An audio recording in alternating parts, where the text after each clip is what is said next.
Καλησπέρα παιδιά, είμαι ο Randery Gamer και σήμερα κάνουμε review του Naruto Chapter 642. Ένα πάρα πολύ καλό chapter για άλλη μια φορά, το οποίο ξεκινάει βασικά με τον Obito να δέχεται τη συνδυασμένη επίθεση του Naruto και του Sasuke που είχαμε δει στο προηγούμενο chapter.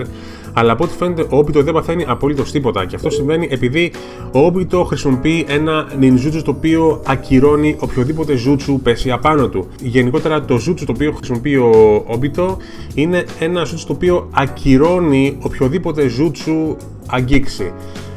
Και αυτό το καταλαβαίνουμε με δύο τρόπους. Το πρώτο είναι επειδή φυσικά τον χτύπησε η επίθεση του Naruto και του Sasuke και ο Obito δεν έπαθε απολύτως τίποτα.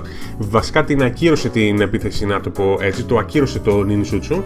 Και το δεύτερο είναι ότι όταν ο Obito είχε χτυπήσει τον Minato και του είχε κόψει το ένα του το χέρι, αν θυμάστε καλά, από ό,τι βλέπουμε, το χέρι του Minato δεν ξαναφυτρώνει, και αυτό σημαίνει ακριβώς επειδή το jutsu του Obito έχει τη δυνατότητα να ακυρώσει οποιοδήποτε ninjutsu, το οποίο σημαίνει ότι κατά μία έννοια ακυρώνει και το Edo Tensei. Όχι μόνο το χέρι του Minato δεν μπορεί να ξαναφυτρώσει όπως λέει ο Tobirama, αλλά επίσης εάν του κάνει μία πιο σοβαρή επίθεση ο Obito, ο Minato μπορεί να πεθάνει κανονικά, έστω και αν είναι σε Edo Tensei μορφή, αλλά μπορεί η ψυχή του από ό,τι φαίνεται να διαλυθεί και να εξαφανιστεί εντελώς.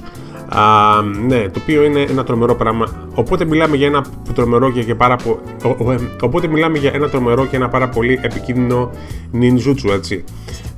Εν συνεχεία βλέπουμε ο Naruto με τον Sasuke κάνουν μια απόπειρα για να πολεμήσουν μόνοι τους τον Obito, και ο Naruto κάνει μια απόπειρα να μπει σε Bizudama mode, δηλαδή να χρησιμοποιήσει όλο το εύρος των δυνάμεων του Kurama, αλλά δυστυχώς δεν το καταφέρνει, και ο Kurama του λέει να περιμένει λίγο ακόμα εάν θέλει να χρησιμοποιήσει το τσάκρα του, γιατί από ό,τι φαίνεται ο Kurama ακόμα συγκεντρώνει τσάκρα. Εν συνεχεία όμως βλέπουμε τον βάτραχο τον Kamakichi, ο οποίος εμφανίζεται από το πουθενά σχεδόν, ο οποίος κάνει μια επίθεση στον Obito και λέει στον Naruto ο Kamakichi ότι θέλει να δοκιμάσει κάτι, να δει κάτι αν δουλεύει, και αφού το κάνει αυτό ο Kamakichi εξαφανίζεται, διότι η διάρκεια του Chiyosen Jutsu έχει λήξει, και αφού κάνει την επίθεσή του, που από ό,τι φαίνεται ο Kamakichi έριξε λάδι στον Obito, έχω την εντύπωση, ή κάποιο υγρό, δεν είμαι σίγουρος τι, ο Minato λέει στον Obito να σταματήσει και τον ρωτάει ότι δεν ήταν το όνειρό σου να γίνεις Hokage κάποια μέρα. Αλλά ο Obito του λέει ότι ο Minato δεν έχει κανένα δικαίωμα να τον κριτικάρει και να του κάνει κήρυγμα, τέλος πάντων, επειδή από ό,τι βλέπουμε από αυτά που σκεφτόταν ο Obito στο κεφάλι του, ο Minato δεν ήταν ποτέ εκεί πέρα στις στιγμές που ο Obito τον χρειαζόταν, δηλαδή όταν η Rin πέθανε, ή ακόμα και όταν είχε εμφανιστεί στο Minato ως ο άνθρωπος με την μάσκα, τέλος πάντων, ο Minato και πάλι αναγκάστηκε να κάνει θυσίες. Οπότε σε γενικές γραμμές οι αποτυχίες και καλά του Minato στο παρελθόν έκανε τον Obito να σταματήσει να ονειρεύεται να γίνει Hokage, τέλος πάντων. Πρώτον, επειδή πιστεύει ότι έχει γίνει πιο δυνατός από οποιοδήποτε Hokage που έχει υπάρξει, και αυτό δεν είναι ψέμα εδώ που τα λέμε, και επειδή ο Minato ως Hokage απέτυχε σε κάποια πράγματα, τον Obito δεν τον ενδιαφέρει καθόλου το όνειρο του Hokage πια, επειδή το θεωρεί μόνο σαν ένα τίτλο και τον δάσκαλο του το Minato σαν αποτυχημένο. Οπότε λέει ότι για μένα το όνειρο του Hokage πλέον δεν έχει καμία σημασία και δεν με ενδιαφέρει καθόλου. Εκείνη τη στιγμή όμως ο Naruto τον σταματάει, καθώς βλέπουμε να ετοιμάζει ένα Rasengan, τέλος πάντων. Τον Tobirama βλέπει εκείνη τη στιγμή ότι ο Naruto, ότι παρόλη τη χαζομάρα που τον δέρνει, ότι όντως έχει καταλάβει κάτι σχετικά με τον Obito, και ο Naruto λέει στον Obito ότι δεν έχει κανένα δικαίωμα να λέει κακά λόγια για το όνομα του Hokage, αλλά επίσης και για τον πατέρα του. Και βλέπουμε τον Naruto με τη βοήθεια του Tobirama ξαφνικά να εμφανίζεται από πίσω από τον Obito και να προσγειώνει ένα Rasengan με μεγάλη επιτυχία στην πλάτη του Obito, το οποίο από ό,τι φαίνεται τον πληγώνει κανονικά και με τον νόμο, δηλαδή του κάνει ζημιά. Έστω και αν ο Obito έχει τη δυνατότητα να ακυρώσει οποιοδήποτε ninjutsu, δεν έχει τη δυνατότητα να ακυρώσει τα senjutsu, δηλαδή όλα τα jutsu που κάνει κάποιος όταν αυτός ο κάποιος είναι σε sage mode, έτσι. Οπότε επιτέλους έχουμε μια αδυναμία του Obito εδώ πέρα από ό,τι φαίνεται, και ο Naruto καταφέρνει και προσγειώνει το χτύπημα του κανονικά στον Obito, και από ό,τι φαίνεται του κάνει ζημιά αυτή τη φορά, και του λέει στο τέλος, μαλάκα Obito, δεν έχεις κανένα δικαίωμα να μιλάς έτσι για τον πατέρα μου, και καλά κάνει και το λέει, διότι οποιοδήποτε θα έκανε κάτι τέτοιο εδώ που τα λέμε, εάν μιλούσαν άσχημα για τον πατέρα του.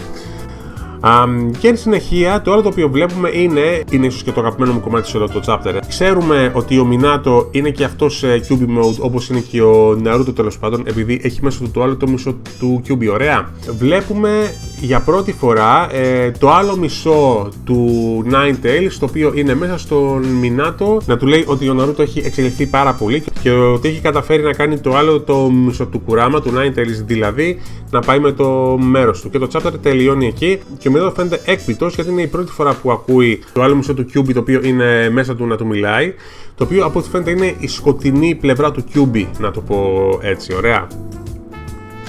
Και το chapter τελειώνει εκεί.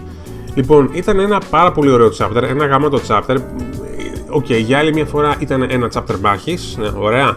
Αλλά είχαμε πάρα πολλά πράγματα τα οποία συμβαίνουν. Καταρχάς, βλέπουμε ότι ο Obito χρησιμοποιεί ένα jutsu το οποίο μπορεί να ακυρώσει οποιοδήποτε ninjutsu έρθει σε επαφή μαζί του. Αλλά επίσης μπορεί και εκείνος να ακυρώσει οποιοδήποτε ninjutsu αγγίξει. Οπότε από ό,τι φαίνεται είναι άτρωτος από τα κανονικά τα ninjutsu, έτσι.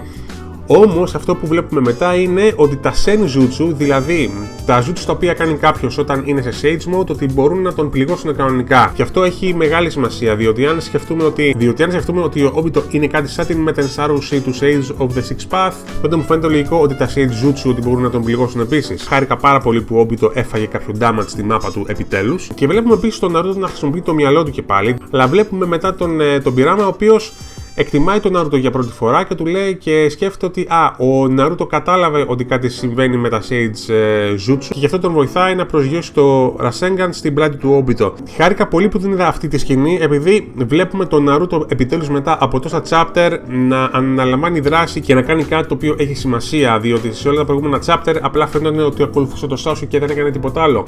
Αλλά στο chapter αυτό ο Naruto παίρνει πρωτοβουλία και επιτέλους κάνει την πιο σημαντική κίνηση απόλυση, η οποία είναι να πληγώσει τον Obito, διότι κανένας άλλος δεν το έχει καταφέρει ως τώρα. Και χάρηκα πάρα πολύ που το είδα αυτό, το οποίο σημαίνει, διότι αν θυμάστε που έλεγα στο προηγούμενο μου το review, ο Naruto φαίνεται ότι ήταν ένα βήμα πίσω από τον Sasuke, αλλά τώρα φαίνεται ότι ο Naruto ότι πήρε το προβάδισμα κανονικά, επειδή είναι ο μοναδικός από ό,τι φαίνεται τώρα μέχρι στιγμής, έτσι, που μπορεί να πληγώσει τον Obito.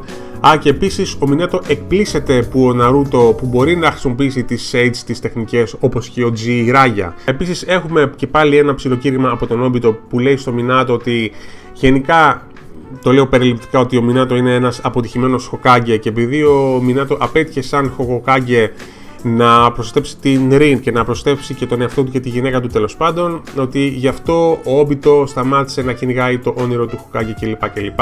Αν και προσωπικά πιστεύω ότι δεν συμβαίνει κάτι τέτοιο, απλά ο Obito είναι τσαντισμένος που η Rin έχει πεθάνει και πάει και τελείωσε, αυτό είναι. Και το τελευταίο επίσης είναι που για πρώτη φορά βλέπουμε το άλλο μισό του Kyuubi που είναι μέσα στο Minato να του μιλάει και να τον θαυμάζει τον Naruto κατά μία έννοια, επειδή κατάφερε το άλλο μισό του Kyuubi να πάει με το μέρος του. Και ο Minato φαίνεται έκπληκτος που ακούει το Kyuubi μέσα του να του μιλάει για πρώτη φορά, το οποίο για μένα σημαίνει ότι φτάνουμε ακόμα πιο κοντά στη στιγμή που τα δύο μισά του Kyuubi θα ενωθούν και θα γίνουν πάλι ένα, το οποίο σημαίνει ότι ο Naruto θα αποκτήσει ακόμα πιο μεγάλες δυνάμεις μετά, και ανυπομονώ να δω τη στιγμή αυτή που το Kyuubi θα ολοκληρωθεί εντελώς. Το θέμα όμως είναι, εάν το άλλο μισό του Kyuubi το οποίο είναι μέσα στο Minato είναι το κακό το Kyuubi, να το πω έτσι, πώς θα μπορέσει ο Naruto να ελέγξει την ένωση αυτών των δύο Kyuubi. Και σκέφτομαι ότι αν τα δύο μισά ενωθούν, τότε δεν θα είναι ένα εντελώς διαφορετικό, και τι θα γίνει αν ο Naruto δεν καταφέρει να το ελέγξει τότε. Αλλά θα δούμε όμως τι θα γίνει. Αλλά πάντως τρομερή η αποκάλυψη στο τέλος, και πιστεύω ότι θα δούμε ακόμα πιο τρομερά πράγματα στα επόμενα chapter. Αυτά, παιδες, αυτό ήταν το review μου του Naruto για αυτή την εβδομάδα. Ελπίζω να σας άρεσε, ελπίζω να περνάτε καλά ό,τι και να κάνετε και πάλι στις διακοπές σας κλπ. Και αυτά στις γενικές γραμμές, θα τα πούμε στο επόμενο μου το review. Γεια σας.